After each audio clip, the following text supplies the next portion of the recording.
بسم اللہ الرحمن الرحیم۔ مشہور تابعی حضرت ابراہیم نخفی جو کہ بہت سی حدیث کی کتابوں کے بنیادی راوی ہیں، جن سے تمام مکتبہ فکر روایات پیش کرتے ہیں، انہی کے بارے میں المعجم الکبیر الطبرانی میں روایت ہے کہ وہ اکثر فرمایا کرتے تھے، اگر بالفرض میں قاتلان سیدنا امام حسین میں شامل ہوتا اور بالفرض میری بخشش بھی ہو جاتی اور مجھے جنت میں جانا نصیب ہو بھی جاتا، تب بھی مجھے اس بات سے شرم آتی کہ رسول اللہ صلی اللہ علیہ وآلہ وسلم کی میرے اوپر نظر پڑتی اور وہ فرماتے کہ تو بھی حسین کے قاتلوں میں شامل تھا۔ المستدرک الحاکم کی حدیث نمبر 4717 میں حضرت عبداللہ بن عباس روایت کرتے ہیں کہ رسول اللہ صلی اللہ علیہ وآلہ وسلم نے فرمایا، یاد رکھو اگر کوئی شخص حجرہ اسود اور مقام ابراہیم کے درمیان جم کے نماز پڑھتا ہے اور روزے رکھتا ہے، مگر وہ شخص میرے اہل بیت سے بغض رکھنے کی حالت میں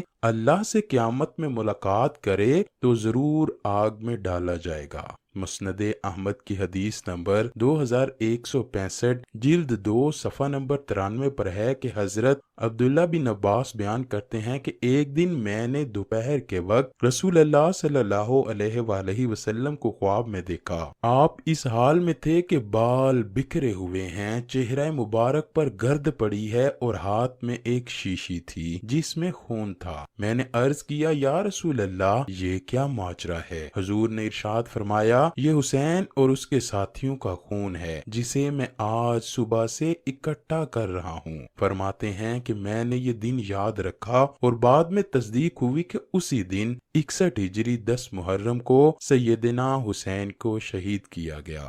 ناظرین گرامی، ایسے شہزادے کو شہید کیا گیا کہ جس کے لیے تاجدار کائنات نے کئی مرتبہ سجدہ لمبا کیا، بہت دفعہ خطبہ چھوڑ دیا، کئی دفعہ نمازیں لمبی کیں اور بعض دفعہ جماعت چھوٹی کر دی۔ یہ یاد رکھیے کہ نواسہ رسول حسین ابن علی اور ان کے جانثاروں کے خون سے کربلا کی ریت ہی سرخ نہ ہوئی، بلکہ اس سرخی نے ہر چیز کو اپنی لپیٹ میں لے لیا تھا۔ محدثین بیان کرتے ہیں کہ سیدنا مولا حسین کی شہادت پر نہ صرف دنیا روئی، زمین و آسمان نے بھی آنسو بہائے۔ روایت ہے کہ نواسہ رسول صلی اللہ علیہ وآلہ وسلم کی شہادت کے وقت بیت المقدس میں جو پتھر اٹھایا گیا اس کے نیچے سے خون نکلا۔ شہادت حسین کے بعد ملک شام میں بھی جس پتھر کو بھی ہٹایا گیا اس کے نیچے سے خون کا چشمہ ابل پڑا۔ محدثین کا کہنا ہے کہ شہادت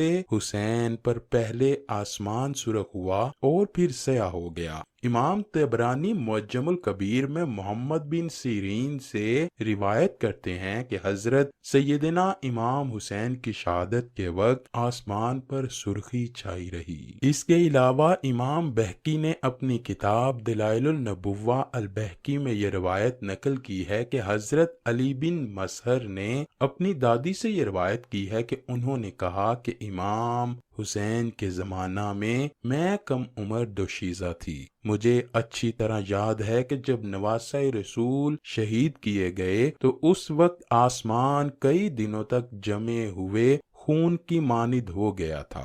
اسی طرح جب یزیدی فوج نے سیدنا حسین کو شہید کیا تو آسمان سے خون کی برسات ہوئی جس سے خراسان، شام اور کوفہ کی گلیوں میں آب رواں کی صورت خون جاری ہوا۔ جب یزیدی فوج نے حضرت امام حسین کے سر انور کو بدن سے جدا کر کے کوفہ میں لائے تو جس جگہ امام حسین کے سر مبارک کو رکھا گیا تھا وہاں کی دیواروں سے ایسے خون جاری ہوا جیسے کسی مشک سے پانی جاری ہوتا ہے۔ تاریخ میں لکھا ہے کہ جب حضرت امام حسین کو شہید کر کے آپ کی لاش مبارک پر ظلم و ستم کیے گئے تو سورج کو گرہن لگ گیا، ہر طرف اندھیرا چھایا رہا، آسمان پر دن کے وقت بھی تارے نظر آتے رہے، ایسے لگ رہا تھا کہ جیسے قیامت برپا ہو جائے گی۔ امام باقی اور ابو نعیم نے بصرہ اسدیہ سے روایت کی ہے کہ جب مولا حسین کو شہید کیا گیا تو خون کی ایسی برسات ہوئی کہ ہمارے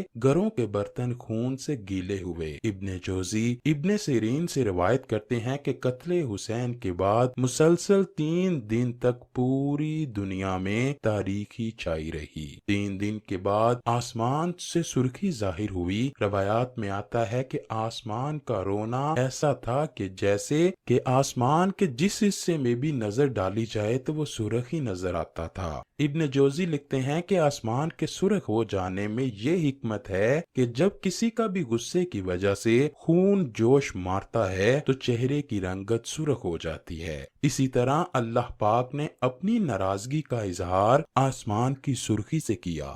ناظرین گرامی، روایات میں کربلا کے ایک ایسے درخت کا ذکر بھی ملتا ہے کہ جب نواسہ رسول صلی اللہ علیہ وآلہ وسلم کو شہید کیا گیا تو اس درخت سے کئی مدتوں تک خون رستا رہا۔ پھر کئی سالوں تک اس درخت اور اس کے سائے سے خون کی بو بھی آتی رہی۔ یہ درخت کئی صدیاں گزرنے کے بعد بھی کربلا میں نہر فرات کے پاس روضہ حضرت سیدنا عباس علمدار کے دائیں جانب خون کے آنسو روتا ہے، اور آج بھی اس درخت کی شاخوں سے خون کے نشانات ظاہر ہوتے رہتے ہیں۔ بے شک یہ واقعہ تاریخ انسانی کا سب سے پرسوز اور دلخراش واقعہ ہے جس پر یزیدیوں کے علاوہ اس دن پورے عالم کی ہر چیز غم حسین میں ڈوبی رہی۔ آج بھی اس پتھر سے خون ٹپکتا رہتا ہے کہ جس پر سر انور سیدنا حسین کو رکھا گیا۔ بہقی نے جمیل بن عروہ سے روایت کی ہے کہ یزیدی فوج سیدنا امام حسین کو شہید کرنے کے بعد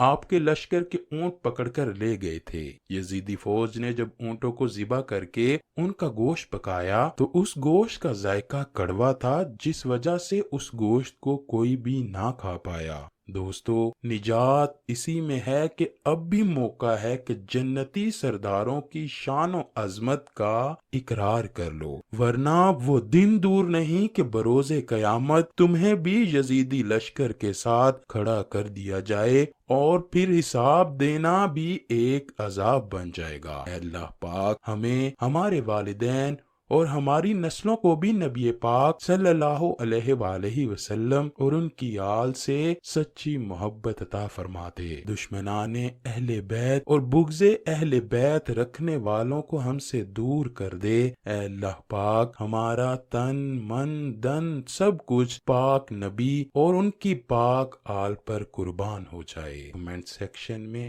آمین ضرور لکھیے گا، نہ جانے کس کی آمین قبول ہو اور ہماری یہ دعائیں مقبول ہو جائیں۔